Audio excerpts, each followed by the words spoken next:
呢兩日咧，大家都關注一個熱點，意見提出會全面取消就業地參加社會保險嘅戶籍限制。講句清楚啲嘅接地氣嘅話，就話外地嘅務工人員、靈活就業者，你哋嘅社保卡終於可以全國通用。即係從此之後，你個人喺邊度，個社保就喺邊度。一直以嚟，我哋國家龐大嘅流動人口群體長期受到戶籍限制影響，好多外嚟嘅務工人員嘅社保權益難以保障。好譬如講阿張師傅喺廣州打工打咗幾年，但因為戶籍問題，只能夠翻去老家繳社保。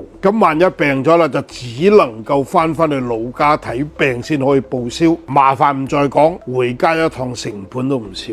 又譬如講阿小李，本嚟單位一直同佢交緊社保嘅，但係因為公司裁員啊，佢一段時間揾唔到嘢做，咁社保就斷繳噶咯喎。但係佢想買靈活就業，又唔係本地戶籍，只能夠被逼停繳，佢唔想嘅，冇辦法。咁一停繳，醫保咪用唔到咯？養老金繳費嘅年限累積跟手就停埋，尤其係外省嘅。如果萬一有一日你唔喺呢個省做嘢，遷移翻去，咁就麻煩啦。正因為咁樣，先至會咁多人佢唔想交社保，就業地參保唔再受戶籍限制，唔單止提高咗勞動者嘅便利性，人才都可以更加自由流動。嗱，呢個絕對係惠及億萬普通人嘅大好事。嗰啲外賣騎手啊、網約車司機啊、自由職業者啊、個體嘅小老闆啊、打散工㗎，以後就唔使為佢哋社保嘅事喺度奔波兩地。呢啲大量嘅靈活就業者就可以享受一樣嘅社保保障。